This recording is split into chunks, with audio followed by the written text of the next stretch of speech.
Bismillahirrahmanirrahim.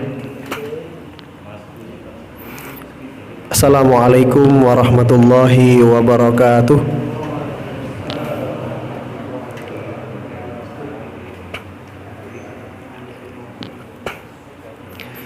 Alhamdulillah wassalatu wassalamu ala Rasulillah wa ala alihi wa sahbihi wa man walah, amma ba'du. Qala Allah Ta'ala fil Qur'anil Karim, a'udzu billahi minasyaitonir rajim. Bismillahirrahmanirrahim. Wal asri innal insana lafi khusrin illal ladzina amanu wa amilus solihat wa tawasaw bil haqq wa tawasaw bis sabr. Wa qala Rasulullah sallallahu alaihi wasallam, khairukum man ta'allamal Qur'ana wa 'allamah. Bapak Ibu yang dimuliakan Allah Subhanahu wa taala, alhamdulillah di hari yang mulia ini, hari Jumat, kita ditakdirkan Allah bisa bermuajahah untuk sama-sama thalabul ilmi, belajar. Mudah-mudahan kita termasuk bagian dari doanya Rasul, yaitu dijadikan makhluk-makhluk yang terbaik di muka bumi. Amin, Allahumma amin. Bapak Ibu yang dimuliakan Allah, marilah kita sama-sama untuk menyingkat waktu dan lebih berkahnya acara ini kita buka dengan basmalah. Bismillahirrahmanirrahim. Rabbi zidna ilma warzuqna fahma. Ya Allah, berikanlah kami kefahaman, berilah kami rizki berupa ilmu yang manfaat. Seperti yang saya janjikan di bulan lalu, Bapak Ibu, saya membawa bahan belajar. Ada tulisan yang saya ringkas sendiri dari kitab yang kita pelajari, bisa dibagikan, tapi saya tadi ngopinya hanya 25 karena saya husnudon udan-udan, adem-adem, sing teko paling 20 gitu. Ternyata setelah dihitung-hitung lebih dari berapa ini, Pak? Silakan dibagikan, Pak. Tapi mohon maaf, untuk bahan belajarnya kali ini kita adalah edisi terakhir menyelesaikan tentang hak-hak suami istri sebelum kita melanjutkan pembahasan tentang perpisahan secara qadha'i atau hakim. Mohon maaf, untuk kertasnya sengaja saya tulis dengan bahasa Arab. Kenapa? Tujuan saya satu, supaya mau belajar. Karena hari ini ketika kita dimudahkan oleh Allah, justru keberkahan belajar itu sering hilang, Pak. Orang zaman dahulu ngafal hadis, nulis hadis itu sulit, tetapi efeknya juga berkah, sulit lupa, kemudian sulit untuk hilang begitu. Tapi hari ini orang dengan mudah langsung download, langsung Google, cepat hafal, cepat lupa biasanya gitu ya. Jadi makanya saya tulis dengan bahasa Arab, nanti biar Bapak Ibu ada kesulitan memahami, sehingga menulis bisa jadi menulis atau mengingat-ingat apa yang nanti kita bahas. Itu kulo tasik rada luman sebab saya harokati ya. Tadi pagi saya bikinnya nggak saya harokati, terus saya inget orang Al-Basid kan bukan orang pondokan, jadi ya saya harokati gitu ya, Pak ya. Dibagikan dulu sebelum kita belajar.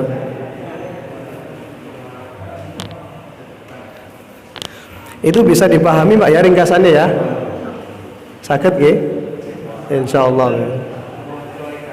Waduh, tidak masalah. Saya harap Bapak Ibu nanti memiliki tingkat kesulitan di dalam membaca, sehingga nanti kita ada peluang belajar ya, sekaligus belajar bahasa Arab. Memang repot, Pak ya, kalau kita tidak bisa bahasa Arab. Barang siapa yang tidak bisa lughoh suatu kaum, dia akan mudah ditipu oleh kaum itu gitu ya. Jadi kita orang Arab, kita ngakunya orang Islam, seharusnya betul-betul bisa dan tahu bahasanya ahlul jannah, yaitu Arab.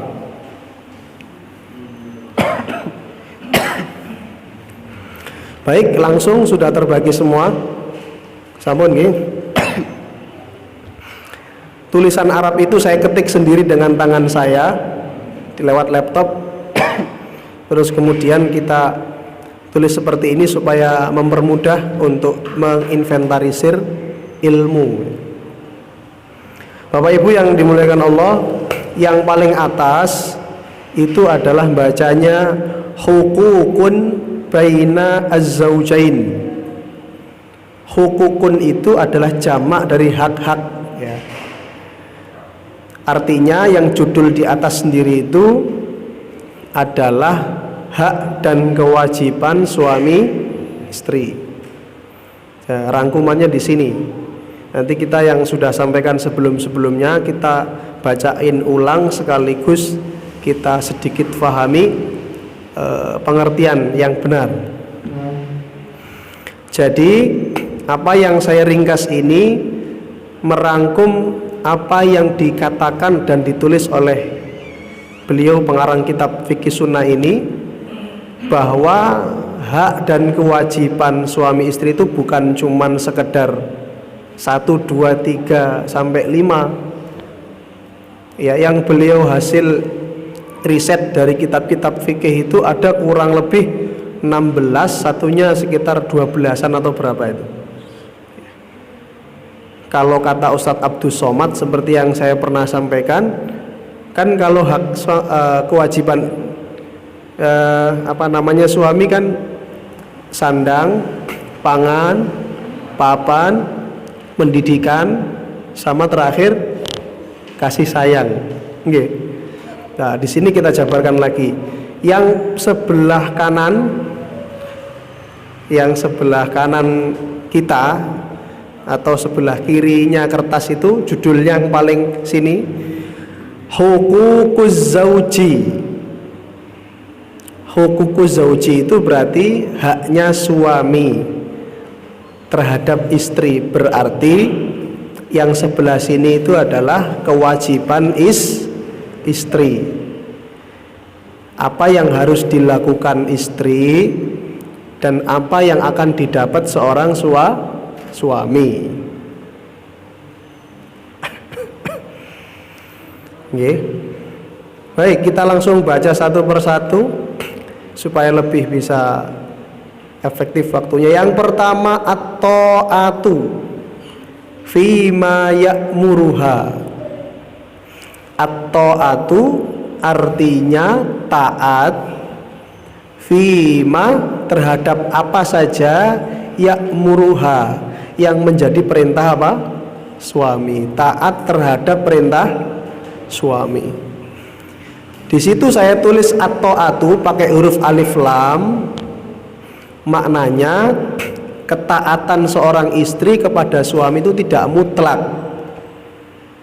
Artinya istri boleh taat pada suami pada hal apa saja selain satu, saat bermaksiat pada Allah atau melanggar ketentuan Allah maka tidak ada kewajiban taat. Itu catatan penting kata at-ta'atu. Jadi Bapak Ibu, di dalam Quran itu setiap ada bahasa Arab, ya di dalam Quran ya bahasa Arab semua, ada kata atau kalimat yang menggunakan awalan alif lam itu mesti maknanya khusus. Ya, khusus. Kalau tidak ada alif lam itu namanya nakirah umum, ya. Taat pokoknya taat. Kalau di sini bukan sekedar taat, taat untuk hal-hal yang sifatnya mubah dan sifatnya taat kepada Allah. Selain itu untuk maksiat tidak ada taat dan tidak boleh taat. Yang kedua, kewajiban istri adalah tuqirru fil bait, menetap dalam rumah. Tuqirru itu menetap, karena memang kewajibannya nopo? Menetap. Waqorna fi buyutikunna. Nek teng surat An-Nur niku waqorna juz 22 waqorna mboten waqorona nggih. Waqorna niku menetap. Tugas istri, kewajiban istri itu menetap. Jadi pemimpin di dalam napa? Rumah.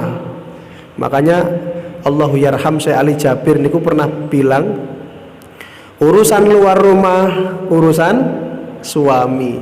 Kalau sudah suami masuk rumah di luar pintu masuk niku sudah di bawah SOP dan ketentuan sinten istri. Apa itu masuknya nanti kaki kanan nopo kesete di sini ini. Jadi betul-betul Allahu yarham As-Syahid Syekh Ali Jabir itu mempraktekkan ini. Jadi suami itu raja di luar rumah, bebas ya Pak ya, mau ke sana mau ke sana. Istri raja di dalam rumah, mengatur, memanajemen. Makanya nggak mungkin raja ini kok dulan. Raja ini kok nggak harus duduk di singgasana kekuasaannya. Enten istri terus dulan kan berarti dia ingin menyaingi kekuasaan suami. Nomor 2 itu berdiam diri, menetap di dalam rumah. Yang ketiga, kalaupun butuh keluar rumah maka la tahruj, la tidak tahruj keluar seorang istri illa biidni, kecuali harus minta izin suami. Jadi la yahruj, mohon maaf itu ya nggih, tidak keluar melainkan dengan izin. Nomor 3. Kemudian nomor 4, ini kewajiban secara khusus. At-ta'atu idza da'a ilal firas. Mohon maaf itu salah, bukan fi tapi ila. At-ta'atu artinya taat idza apabila da'a suami mengajak ilal firas, untuk tidur alias berhubungan suami istri. Ini kewajiban ini mutlak, kecuali nanti ada hal-hal yang mungkin menyangkut kesehatan istri, misalkan istrinya sedang sakit dan lain-lain, itu beda. Dalam kondisi normal itu kewajiban ini mutlak, istri wajib untuk melayani. Yang nomor berapa Pak? 5 nggih. La ya'dana, la tidak boleh, ya'dana mengizinkan, li ahadin seorang pun siapa saja, ayyadkhula masuk al baita rumah.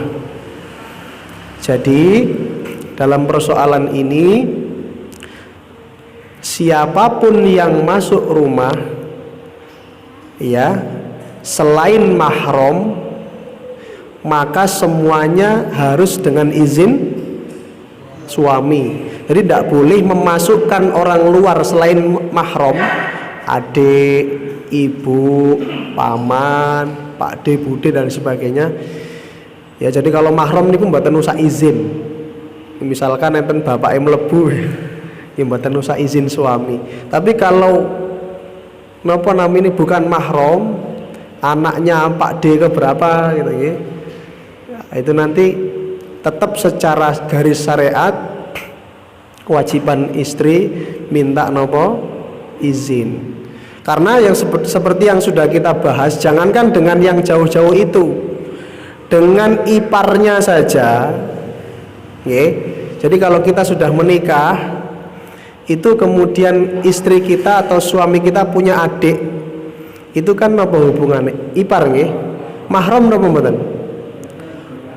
Mahram tapi dia muakkad, mahram sementara. Dan mahram yang ipar itu ada hukum khusus dalam syariat. Karena Rasulullah bersabda, hati-hati iparmu itu maut ya. Maka sering ada kejadian suami istri tinggal dengan iparnya dalam satu rumah, terakhirnya justru yang dicerai istrinya kemudian menikahi adiknya. Jadi adik ipar kita itu mahram, tapi dalam istilah fikih niku mahram sementara selama napa namine kita berpasangan dengan pasangan kita. Kalau sudah nanti cerai, dia bukan lagi napa mahram kita. Dalam Nah, khusus untuk yang ipar itu memang ada ketentuan khusus. Iya. Kalau boleh saya sampaikan secara hukum fikih, mohon maaf, tidak boleh Pak. Goncengan, sentuhan, itu secara hukum fikihnya tidak boleh.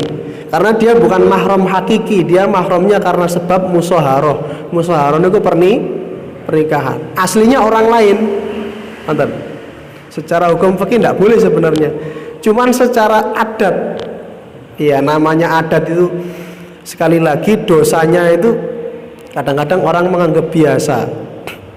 Ya gonceng, apalagi kalau the power of kepepet ya. Bin mendesak, bin nggak ada orang lagi minta tolong mas, aku njaluk tolong antar kining pondok.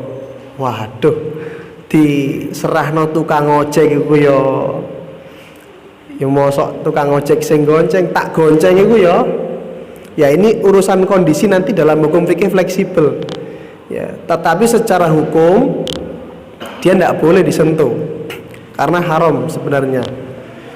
Maka unik Bu, dalam fikih itu masya Allah nggih, enten hukum fikih ada sikap hukum. Hukumnya pun jelas. Fikihnya ngenten, sikap niku bisa saja berubah dan boleh-boleh saja dalam praktek tatarannya, tergantung kondisi. Nek jenengan tanglet kulo, saya sendiri pernah gonceng ipare karena tadi the power of lah yok nopo Bu. Kalau misalkan anaknya bibi saya ya, tapi sebisa mungkin selama ada yang lebih berhak untuk gonceng ya saya, tetapi kalau sudah belas ndak ada izin sama istri juga paham wis ora apa-apa bismillah nawaitu nulung, sama-sama paham enak. Tapi kalau sama-sama ndak paham terus yang satu paham misalkan mas gak oleh lo wis tau gak apa-apa repot nanti. Lanjut ya Pak geng. Jadi untuk yang ke-5 itu selain mahram maka istri wajib minta izin untuk masuk ke dalam, memasukkan orang ke dalam rumah. Lanjut yang nomor 6, la tasumus sunnata, istri tidak boleh saum sunnah. Saum sunnah ini mewakili ibadah-ibadah sunnah yang lain. Bihuduri zaujiha, dengan ada hadirnya suami, artosipun pahala sunnah, ibadah sunnah ketika dalam rumah tangga, posisi ibu, posisi istri kalau ingin melaksanakannya minta izin. Wabil khusus di sini dikhususkan puasa, karena seperti yang kita kisahkan ceritakan lalu, puasa niku sesuatu yang betul-betul akan menghalangi hak suami untuk mendapatkan sesuatu yang diinginkan. Jadi harus minta izin, terutama puasa nggih. Kalau sebab begini kaidahnya, kalau bertemu dua hukum antara wajib sama sunnah, maka yang didulukan apa? Yang wajib. Saum sunnah, sholat sunnah, sedekah sunnah dan lain-lain itu hukumnya sunnah. Taat suami hukumnya wajib. Dalam kaidah usul fikih niku maka yang didahulukan wajib. Ayah, abi, buya, aku izin puasa ya. Kata suaminya, silahkan, tapi jangan diganggu ya Bi ya, gitu ya. Tolong berikan saya kesempatan, iya ya izinnya, iya sehari puasa. Tolong nek asar jangan ganggu saya, gitu ya. Kata si suaminya, siap bunda. Nah itu begitulah fungsinya izin dalam ibadah sunnah. Selanjutnya nomor 7, la tunfiku, tidak boleh. Tunfik itu bahasa dari infak atau bersedekah ya, min malihi, yang mana sedekah infak tadi diambil dari malihi, harta si suami, illa biidnih, kecuali harus minta izin sama suami. Jadi kalau mau sedekah yang mana hartanya itu adalah uangnya, kemudian apanya itu uang umum, uang nafkah dari suami, maka minta izin dulu. Tapi kalau ibu-ibu pengen sedekah dari uangnya sendiri, maka tidak perlu minta izin. Ya. Jadi nomor 7 itu, tidak boleh infak atau sedekah tanpa izin, kecuali dengan izin suami. Dan itu pakai uangnya suami ya, uang umum lah ya, uang keluarga. Tapi kalau uang ibu sendiri, hasil jualan online, hasil ini itu, ya silakan. Selanjutnya, khidmatuhu wa khidmatu auladihi. Khidmat itu artinya adalah fokus, ya, fokus memberi pelayanan kepada suami dan juga fokus melayani anak-anaknya. Artinya berkhidmat untuk suami dan anak-anaknya. Yes, gampangannya adalah apa? Menjaga suami dan menjaga anak-anak, begitulah. Yo masak. Ada nggak Pak seorang suami di dunia ini yang masakkan istri? Banyak nggih. Apalagi kalau si suami lebih pintar masak, si istri nggak bisa masak. Niku nanti pilihan. Tetapi secara kewajiban khidmat, pelayanan, memasak, mencuci itu secara hukumnya, secara fikihnya memang tugas sinten? Istri.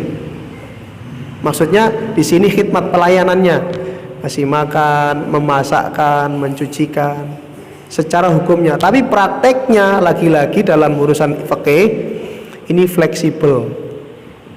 Karena Rasulullah itu juga memasak, Rasulullah nggih mencuci, Rasulullah ya menjahit pakaiannya sendiri dan lain-lain.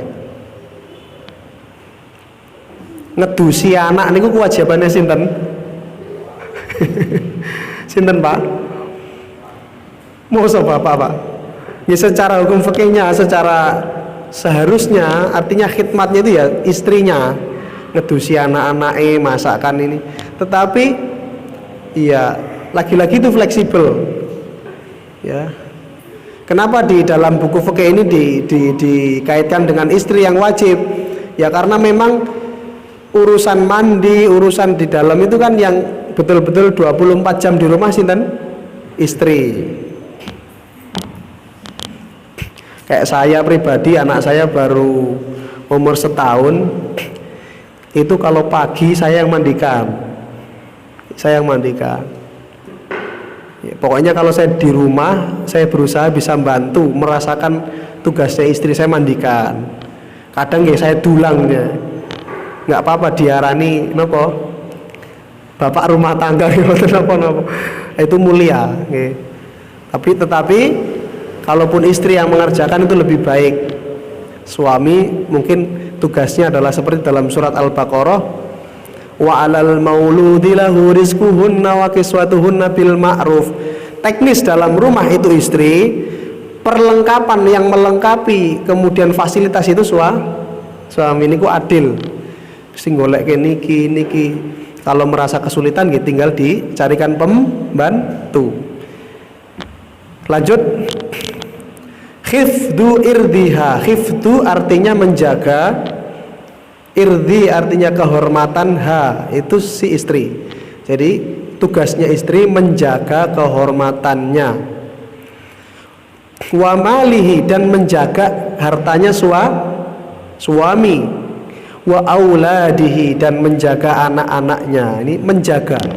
Kalau tadi adalah pelayanannya, ya melakukan aktivitasnya. Kalau ini menjaga, betul-betul bertanggung jawab untuk menjaga kehormatan dia sendiri, harta suami dan anak-anaknya. Selanjutnya al-mu'asyaratu bil ma'ruf. Al-mu'asyaratu artinya adalah bergaul, memberikan pergaulan bil ma'ruf, dengan pergaulan sebaik-baiknya. Jadi kalimatnya singkat, padat, jelas. Bergaul dengan suami itu harus bergaul yang terbaik, ya bercanda dan lain-lain, pokoknya bil ma'ruf, Insya Allah ibu bapak sudah bisa paham maksud dari ma'ruf. Ma'ruf itu kebaikan yang sangat mudah dikenali. Contoh, bastul wajhi. Contohnya adalah menampakkan wajah senyum niku baik apa mboten? Baik. Mengerutkan dahi bermuka masam niku baik apa mboten? Tidak. Memalingkan wajah ketika suami ngomong niku baik apa mboten? Memotong pembicaraan, nah itu kan bisa ditakar sendiri, ini ma'ruf, ini mungkar. Jadi ma'ruf itu adalah kebaikan yang siapapun bisa mengenali, mungkar nggih ngoten, keburukan yang insya Allah gampang dikenali. Saya kemarin ditanya orang, Ustadz, gimana hukumnya ada orang pernah salah sama saya, dia minta maaf sama saya, tapi saya kalau ngomong sama dia males, saya nggak mau lihat wajahnya. Ya nopo niku Pak, niku baik napa mboten? Karena mungkin pernah sakit hati, terus dia itu setiap ketemu sama dia, sudah saya maafkan Ustaz, tapi tetap nek ndelok napa wajah ini koyo iya, saya katakan kalau masalah itu ya Rasulullah pun pernah. Rasulullah itu pernah didatangi seorang yang pernah membunuh pamannya, yaitu Wahsy, budak koncone Bilal. Lalu masuk Islam, minta maaf, minta didoakan. Rasul memaafkan, menerima Islamnya dan mendoakan. Tapi syaratnya satu, wahai Wahsy, setelah ini tolong jangan pernah tampakkan wajahmu dia di hadapanku. Kenapa ya Rasulullah? Karena kalau kau nampak di hadapanku, saya ingat pamanku. Nah itu beda kalau seperti itu, ada kasus seperti itu. Tapi kalau tiba-tiba suaminya datang, Bu, langsung melengos bila sabab, tanpa ABC, itu tidak boleh. Lanjut. Oke, enten sing kurang. Wataskuru lahu, sering-sering bersyukur, ngucapin terima kasih kepada suami. Kewajiban istri ini. Banyak perempuan itu jadi mayoritas penduduk surga karena kata Nabi, salah satu dosa besarnya adalah mengufuri nikmat suami. Dia tidak pernah bersyukur, tidak pernah berterima kasih kepada suami. Jadi sering-seringlah berterima kasih atas apa yang diusahakan suami Anda, apapun itu, berapapun itu, seperti apapun itu. Karena kalau kita tidak bersyukur, tidak berterima kasih pada dia, ya, maka nanti kita akan terjatuh kepada kufur nikmat. Selanjutnya, tatazayyana lahu. Tatazayyana itu artinya berhias. Oh, pundi? Al-mu'asarah niku. Al-mu'asarah tadi pergaulan bil ma'ruf yang baik, wataskuru lahu, dan berterima kasih padanya. Di bawahnya tatazayyana lahu. Seorang istri harus berhias semaksimal mungkin dalam rumah itu, secantik-cantiknya, karena kewajibannya memang berhias di dalam rumah. Untuk siapa? Suami. Watatajamal niku menghiasi diri dengan hal-hal yang membuat suami niku seneng. Kalau tazayun niku perhiasan secara nampak, bibiran, nopo niku jilbab yang bagus. Nek tata jamal niku napa nggih? Perlakuan-kelakuan yang membuat suami niku napa? Merasa nyaman. Nggih. Mungkin kudungan, wayu tapi pedes misalnya. Pedes niku maksudnya napa? Misalkan adalah apa ya, pokoknya tafsirkan sendiri-sendiri Pak Bu ya. Wah, fisiknya bagus, cantik, menyambut suami, tetapi kata pertama yang muncul wedak kontek, misalkan ya, itu kan langsung tek, ya Allah, suami akan kemudian merasa ini dan itu. Lanjut Pak, untuk mensingkat waktu, la tamunna alaihi, jangan merendahkannya. Iya. jangan merendahkannya dengan memutus pahalanya gitu ya. Idza apabila anfaqat, ada seorang istri yang infak min maliha, dari hartanya sendiri. Baik, saya jelaskan secara singkat. Jangan sampai ibu-ibu ngeluarin infak dari duitnya sendiri lalu merendahkan suami. Jadi putus nanti sedekah kita. Ketika ditanya orang, ibu kok sedekahnya banyak sekali? Iya, ini uang saya, suami saya itu nggak pernah ngasih. Tahu nggak itu hasil saya jual apa? Ya, kelang, kalung. Maka dalam Quran, sedekah yang ibu sedekahkan itu sebaik apapun, sebesar apapun, akan kemudian hangus begitu saja, hilang pahalanya. Karena dibarengi dengan merendahkan, menjatuhkan dirinya sendiri dengan menjatuhkan siapa? Suaminya. Tidak boleh. Maka kewajiban ibu kalau misalkan berinfak dengan uang sendiri, maka tidak boleh tadi memutus pahalanya dengan merendahkan suami. Kalau bisa malah Masya Allah, meskipun ini dari uang saya sendiri, tapi semuanya berkat dukungan Kang Mas ya. Saya didukung, saya disuruh nyelengi, saya disuruh begini, setelah selesai saya disuruh infak. Nah, itu beda pahala yang muncul. Selanjutnya al-qanaatu war-ridho, qanaah dan ridho.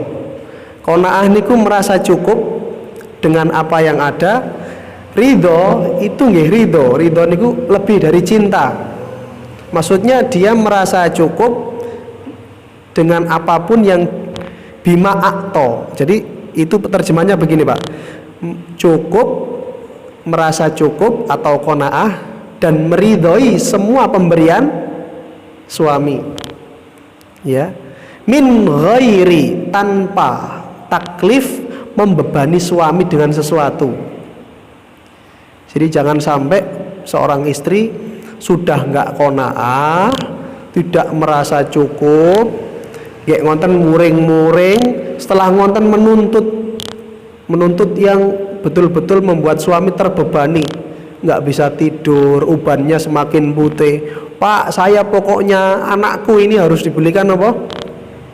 Motor ninja, ya. Pokoknya kalau nggak dibelikan, saya yang akan cari ninja sendiri ya, misalkan. Lanjut, selanjutnya yang bawah, la taf'al, janganlah melakukan sesuatu. Jadi la taf'al itu jangan melakukan sesuatu, ma yu'dhihi wa taghdabuhu, yang bisa menyakiti hati suami dan membuatnya marah. Jangan membuat dia tidak ridho, jangan menyakiti hatinya, jangan membuat marah. Itu kewajiban istri. Yang selanjutnya, husnu al-muamalah,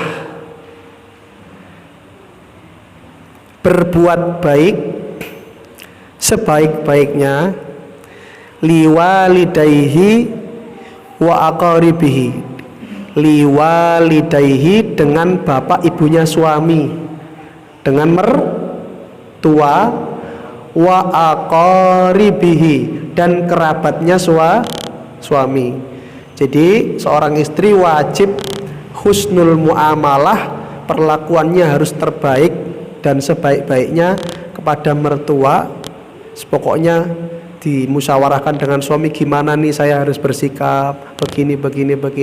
Ibu bapak kita itu senangnya apa, paman bude itu gimana biasanya kalau masak itu senangnya apa. Diusahakan semaksimal mungkin untuk bisa bermuamalah terbaik. Selanjutnya sebelum terakhir, tahrusu itu artinya semangat,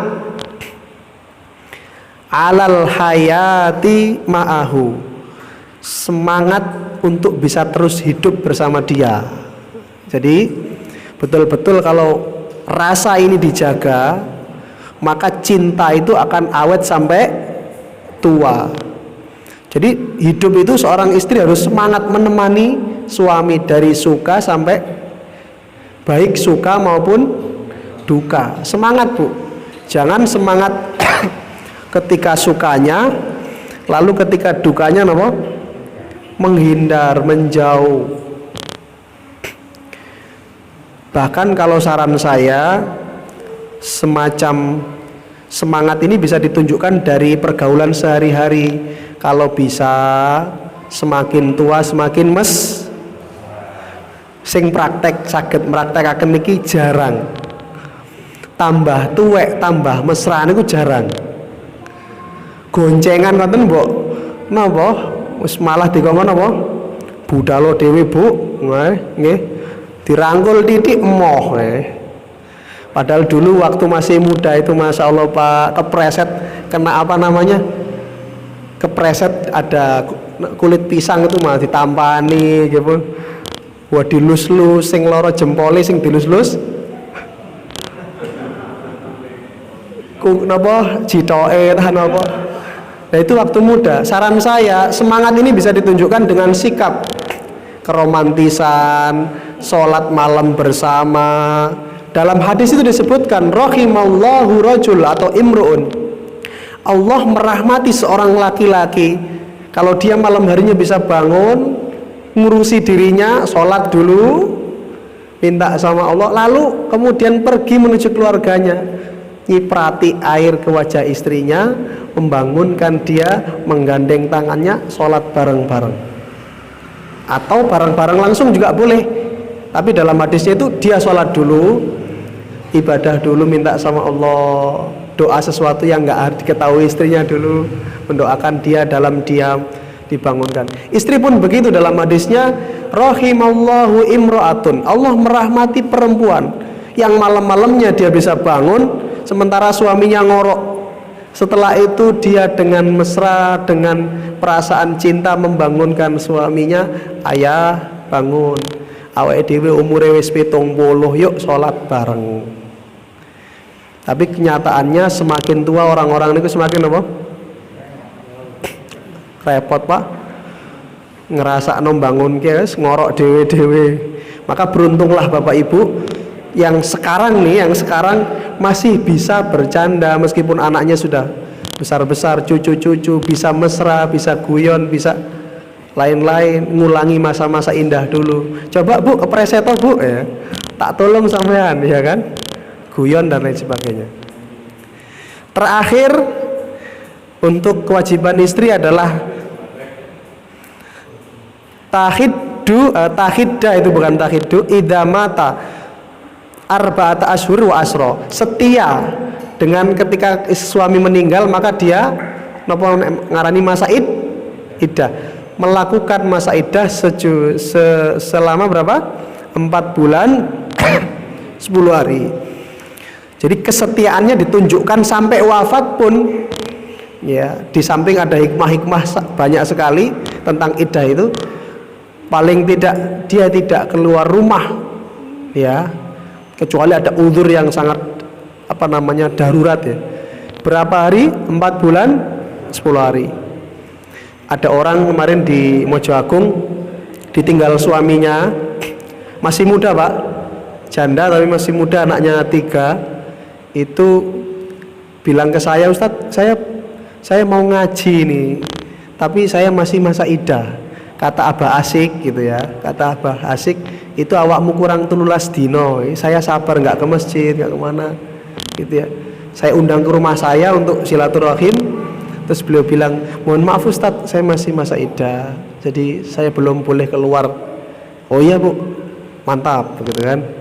Jangan sampai kemudian suami meninggal besok sudah lirak-lirik ya. Naudzubillah, summa naudzubillah. Iddahnya di rumah sih di rumah, tapi HP-nya itu loh Pak. Istri-istri zaman sekarang kan ya masa iddah berdiam diri dulu, tapi dia nyawanya keluar ya. Ngubungi mantannya siapa.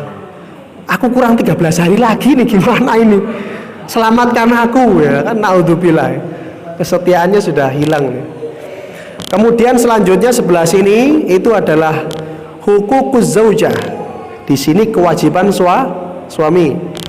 Oke, langsung agak cepat. Yang pertama husnul mu'asarah, memberikan perlakuan yang baik ma'az zaujah, terhadap istri.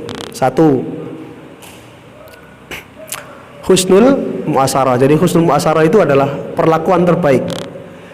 Kalimatnya umum. Yang kedua nafkah. Nafkah ini apa? Nafkah. Baik lahir maupun batin. Yaitu kewajiban suami. Lahir itu apa? Sudah pernah kita bahas. Batin itu apa? Pernah kita bahas.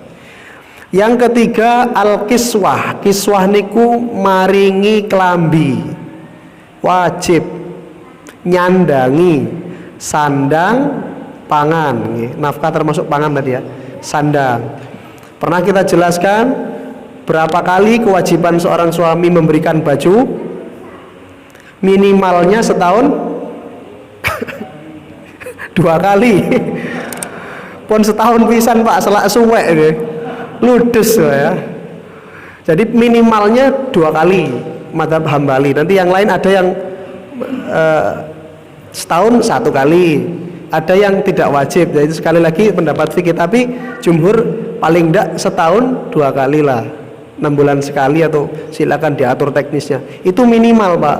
Maksimal sak lemari 2 lemari monggo.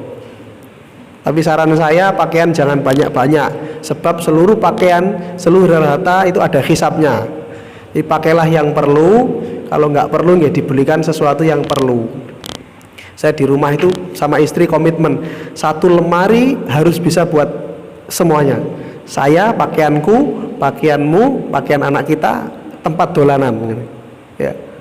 Terus kalau ada uang beli apa? Beli murotal, beli figura Quran, beli smart hafid buat anak kita, terus beli apa, sesuatu yang menunjang hal yang baik untuk taat pada Allah. Pakaian wis standar gitu ya, setahun butuh ping piro? Ya minimal pindo. Oke, 2 kali kita belikan 2 kali, atau sekali tapi 2 baju juga boleh, silakan diatur. Duh. Lanjut, yang selanjutnya at-talattuf bizaujah, berlemah lembut dengan istri. Talatuf niku lemah lembut, nggak boleh kasar. Ini kewajiban suami, nggak boleh kasar. Bahkan sekeras Umar pun, setegas Umar pun, beliau sangat lembut kepada istrinya. Nek kalau tiang liane digepuk Pak, semua sahabat itu katanya kenangannya sama Umar itu pernah dipukul. Dipukul, kemudian ditampar, ada yang dibanting gitu kan. Tapi sama istri tidak pernah sama sekali. Itu kenangan orang sahabat-sahabat Umar. Tapi beliau ketika masuk Islam paling lembut dengan orang mukmin, paling tegas dengan orang kafir itu ya. Jadi tadi talatuf itu artinya berlemah lembut dengan istri. Wa mula abatiha artinya suka bercanda. Ini kewajiban Pak, bukan apa ya. Artinya seharusnya ini jadi kebutuhan suami. Kita semua butuh untuk mencandai istri, karena tadi sepaneng dan lain-lain. Lanjut, yastami'u, menyempatkan waktu untuk mendengar, ila, kepada hadithiha, perkataan atau curhatnya istri. Menyempatkan waktu untuk mendengar cerita istri. Lanjut, yu'allimu, mengajari istri umurodiniha, urusan agamanya. Jadi kewajiban suami adalah mengajari istri perkara agamanya. Walhathu, dan selalu memotivasi istri alat taati, supaya bisa bertambah taat pada Allah. Silakan nanti ditulis sendiri. Yang selanjutnya al-afwu, memberikan maaf, an akhtoiha, kesalahan-kesalahan yang dibuat istri, yang sengaja maupun tidak. Malam yakun, selama kesalahan itu tidak fi maksiatillah, dalam bermaksiat pada Allah. Jadi memaafkan seluruh kesalahan istri selama kesalahan itu tidak fatal. Fatal itu maksudnya singgungannya adalah dengan syariat. Kalau cemburu ini itu maafkan. Tapi kalau sudah melalaikan sholat, meremehkan sholat, tidak ada istilahnya maaf, harus dididik begitu, dikasih ilmunya. Lanjut, kita selesaikan saja. la yu'dhiha bidorbiha, tidak menyakitinya fisik maupun non fisik, bidorbiha apalagi dengan memukul, wa ghairuha dan dengan yang lainnya. Jadi tidak boleh menyakiti istri atau jangan menyakiti istri, wabil khusus memukul, wabil khusus lagi pukulan yang didaratkan di mana?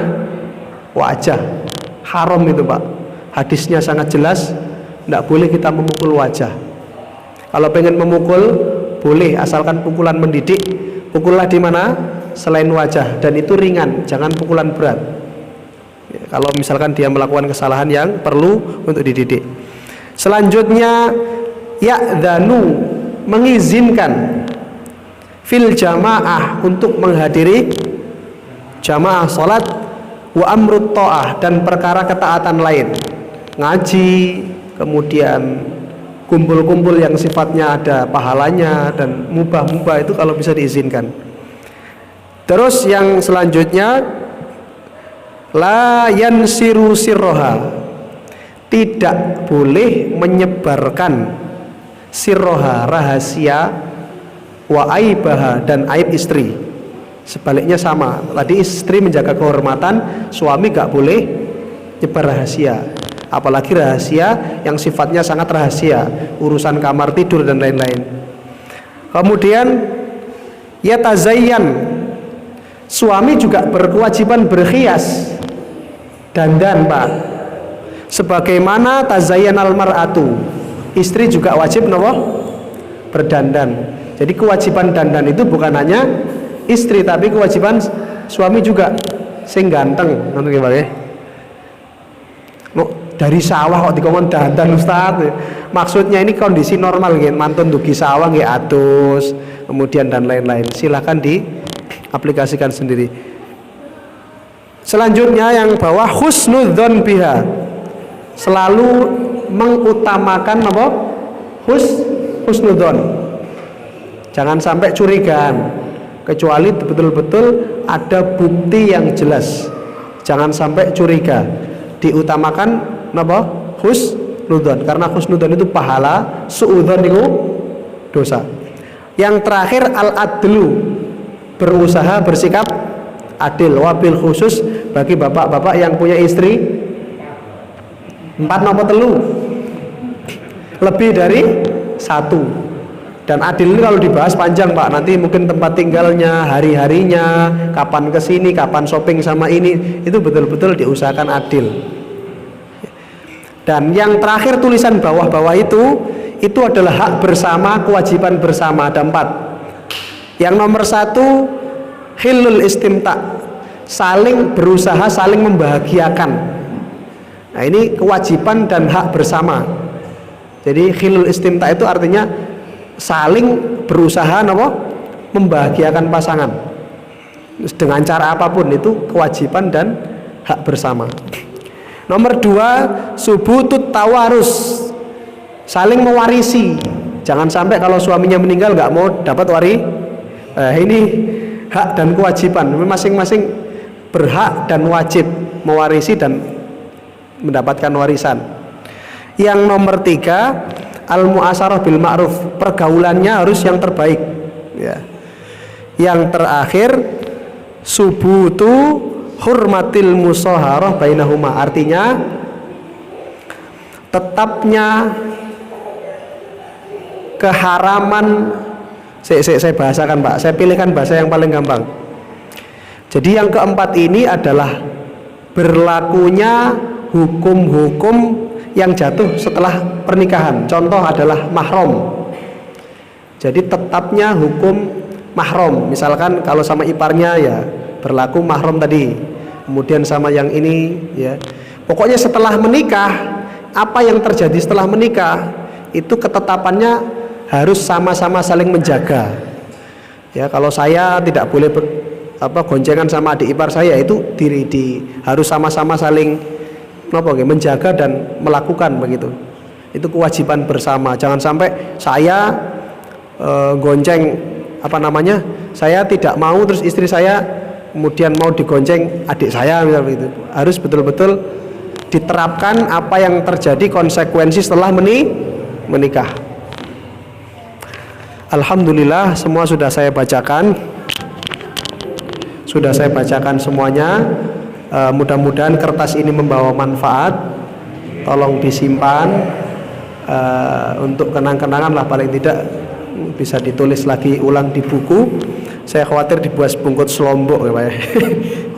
Alhamdulillahirabbil alamin. Waktunya sudah isya. Mohon maaf untuk sementara pertanyaan kita tiadakan dulu. Insyaallah kita bahas lagi di bab baru di bulan mendatang. Barakallahu fikum. Kita tutup dengan membaca doa kafaratul majlis. Subhanakallahumma wa bihamdika asyhadu an la ilaha illa anta astaghfiruka wa atubu ilaik. Assalamualaikum warahmatullahi wabarakatuh.